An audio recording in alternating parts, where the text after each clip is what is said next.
Seneta we county ya Nyamira Omoske Okongo Omogeni Senior Council nigo asangana bamenyi banyansiongo emeye bunge ya Borabu ase county ya Nyamira abu ase iralibaga lya nakubamanya abamenyi banyamira kubwata chikura sobocholi oboke obuburachi gokorekana ase chiward isato imeye county ya Nyamira ukwandira kamaliye cha nigo boigo abuli oseniga asibire serikali kubanyura abalimi na kuba bonus ingia.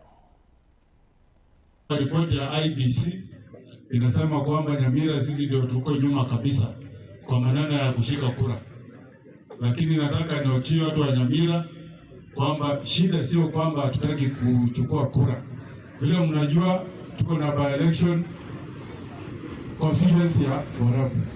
Tuko na by-election constituency ya North Mogirango.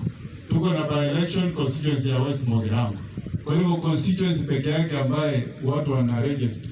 I hope nasema ukweli bwana DCC ni Kitutu Masabu.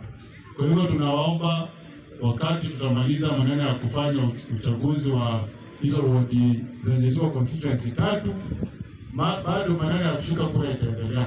So vijana wetu wa Borabu, wa West Mogirango, North Mogirango, tukimaliza maneno ya by-elections 27 November, mwanze kujiandikisha kama wapiga kura.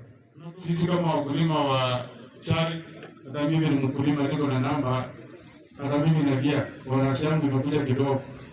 Hapo tunazidi kuweka malilio yetu kwa serikali, kwa sababu baba ya kila mtu nchi yote ni serikali.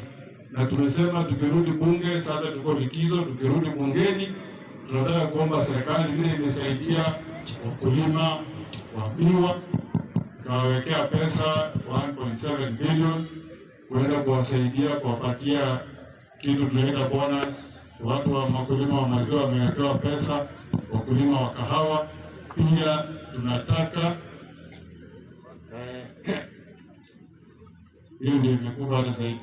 Haya, pia tungetaka wakulima wa chai, serikali ambayo ndio baba ya kila mtu ihakikishe kwamba imeweka pesa kupitia ule mswada tutapeleka bungeni kuja kusaidia mkulima.